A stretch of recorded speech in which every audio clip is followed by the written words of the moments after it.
The TFSA, the most powerful investing account in Canada. The government gave us this account back in 2009, yet every year I still see people treating it like a basic savings account. That one mistake alone costs you hundreds of thousands of dollars in the long run. So in this video, I'm breaking down exactly what a TFSA is, why it's so powerful, and why if you're a Canadian and you don't use the TFSA, that you are missing out on literally free wealth building. With that being said, let's jump right in. What is the TFSA? TFSA stands for tax-free savings account, but it's not just a savings account. You see, inside it, you can hold many investments such as stocks, mutual funds, ETFs, bonds, GICs, even just straight up cash if you wanted. As of 2025, you cannot invest in cryptocurrencies within a tax-free savings account, although you can invest in crypto-linked ETFs or other funds. I would highly recommend that you stay away from those for the time being because those are highly volatile markets, and I'm going to explain to you a little bit later the consequences of losing money in your TFSA. Here are the advantages the TFSA has. So your money grows tax-free and your withdrawals are tax-free. There's no penalties, there's no clawbacks. It doesn't matter how much you make, whether in income or in the account, there is no tax whatsoever. Even if you made $1 billion in this account, I'm not joking, there's no tax. But I want you to think about that for a second because I feel like most of us are actually taking that for granted. Look, other than the resale of your principal residence, there is no other method or way to make an investment gain in Canada that is completely tax-free and withdrawable at any moment for any reason. When you understand this, that's when you realize how powerful the tax-free savings account is and can be, because the main drag on wealth in this country is taxes. Taxes consume more than 45% of household income for the average Canadian family. That's when you factor in income tax, CPP, EI contributions, HST on purchases, energy taxes, so fuel, heating, carbon tax, property taxes, the list goes on. Everywhere you look, there's taxes. So yeah, it's pretty nice to have one account where I can just invest money, incur a gain, withdraw whenever I want, no penalties, no taxes. The CRA doesn't lay a finger on my gain.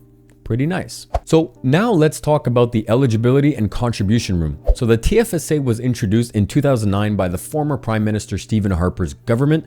To open one, you must be a Canadian tax resident, be 18 years or older or the age of majority in your province, and have a valid social insurance number. Side note for the second requirement, if your province's age of majority is 19 years old, then you'll have to wait until that age to open the account, but your contribution room starts from when you were 18. There's an annual contribution limit, but it changes over time, usually with inflation. So here's the breakdown so far. The way you calculate your maximum contribution room is as follows. Your maximum contribution room is the sum of all year's contribution rooms since the year you turned 18, regardless of when you open the account. For example, if you were at least 18 years old in 2009 when the account was released, so you were born in 1991 or earlier, and you've never contributed, then your total contribution room in 2025 would be the sum of all amounts, $102,000. On the other hand, let's say you were born in 2003, meaning you turned 18 in 2021 and you've never contributed. So your limit for 2025 would be $32,500, which is still a solid amount for a 22-year-old who's also eligible for the FHSA if you haven't yet purchased a home. Real quick, before we move on, I'd just like to mention that over 99% of you are still not subscribed. If you like this video or this type of content, then consider hitting the like and subscribe button. I would really appreciate it. Plus, it would be a win-win for both of us. You'll be notified of my future uploads, and hey, you might learn a thing or two. I would really appreciate it. Without further ado, let's jump back in. Now, here's a key rule that many people often forget or don't even know exists at all. When you withdraw from your TFSA, that amount gets added to next year's contribution room. So if you're at your limit, it's very, very important to know this or else you will be over contributing. For example, if you invest $5,000 and it grows to $7,000, first of all, congratulations. And let's say you withdraw the entire $7,000.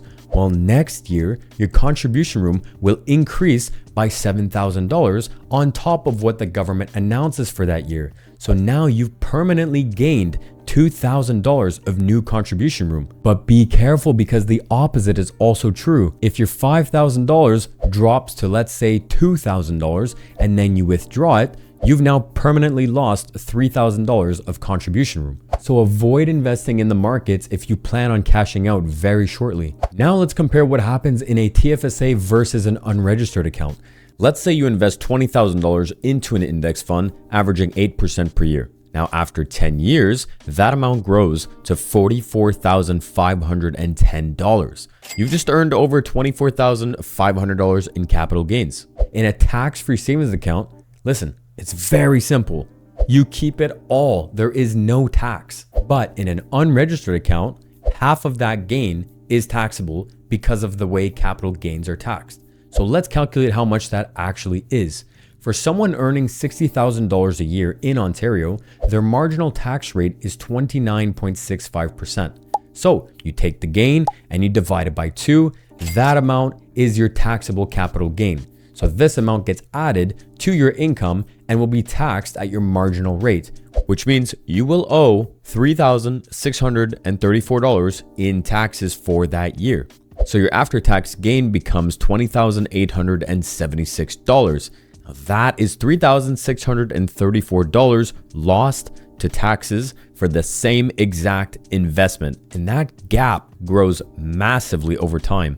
So if that gain was originally from interest income, then I've got some even worse news for you. The entire $24,510 would be taxable if it was in your unregistered account, meaning that you would now owe $7,267 in taxes instead, because interest income is treated as regular income for tax purposes. But once again, if it was in your TFSA, no tax. But let's be real, if you're getting 8% of interest income per year, then your mortgage is probably at 12 to 13%, and we might be in a major recession. So that's a different topic for a different video. Either way, your TFSA protects your compounding from being eaten by taxes. Now, here are some of the biggest TFSA mistakes that Canadians make. Number 1 is using it like a savings account. Listen, when I was a financial advisor, this is probably the most innocent and the most common mistake that I see so many people do. Keeping cash in your TFSA that is earning about 1% while inflation runs around 3 to 4%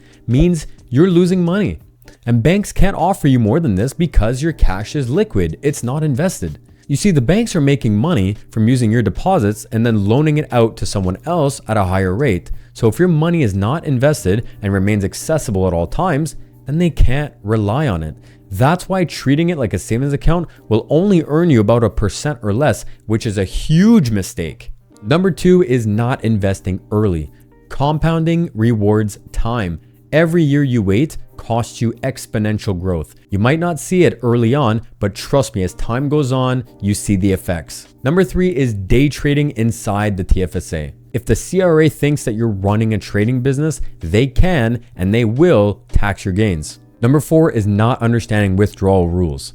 I've mentioned this already, but I'll quickly cover it again. When you withdraw, you can only get that room back the next calendar year. So if you're near your limit, very important to know. If you're nowhere near your limit, then you don't really have anything to worry about for now. And number 5 is over contributing. Even just $1 over, and you're paying 1% per month in penalties on the over contributions. So for example, if you've over contributed $5,000 and you left it in there, you totally forgot about it for 3 months, that's a $150 fine. People always ask me, Alex, should I use the RRSP or the TFSA? Well, the answer is they serve 2 way different purposes. In the RRSP, the contributions are tax deductible, but withdrawals are taxed. Now, this is best for either retirement savings or high earners now who want to take advantage of tax planning, because you're likely going to be making less money at retirement, which means there will be a portion of taxes that you saved. Now, the TFSA, your contributions are not tax deductible, but your withdrawals are completely tax-free. This is best for flexibility, shorter goals, and tax-free investing. I would say for most Canadians, the TFSA will always come first because you don't know your future income, but everyone can appreciate some tax-free growth. The only exception I have to that is if you're a first-time homebuyer, then you must open the FHSA first. And I'm going to tell you why. The moment you buy a house and you didn't use the FHSA, you lose access to it. right? You still had access to the TFSA after buying a house, but you lose access to the first home savings account. So use that one first. And if you're looking for a first home savings account guide, right here, I got you after this video, go check it out. So what should you actually buy inside your TFSA? Well, that ultimately depends on your goals, your time horizon, and your risk tolerance. If you need the money soon, then use GICs or market-linked GICs. Just make sure your capital is protected. The worst thing you can do is cash out a loss from your tax-free savings account because that is never-ending damage that you're doing to yourself. Now, if you don't need the cash for multiple years, I would say probably you should be looking into some index funds. There's no need to go all in on one stock because if that one stock tanks, then you're done.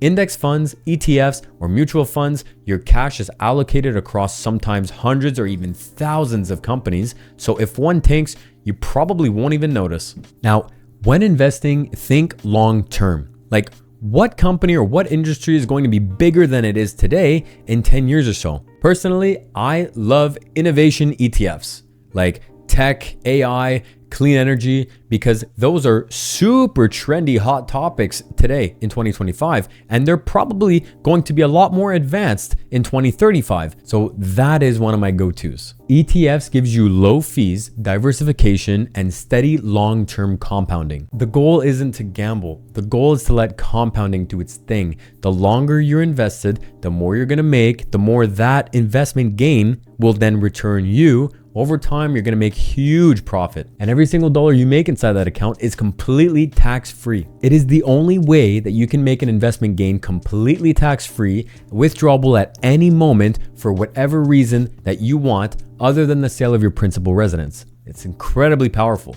And don't just let money sit in there because you'll just be losing to inflation. What's the point? And don't miss out on the opportunity. If you found this video helpful, then hitting the like and subscribe button would mean the world to me. I would really appreciate it. And like I said, if you're looking for an FHSA video, I have you covered right here. Thanks for watching, and I'll see you in the next one.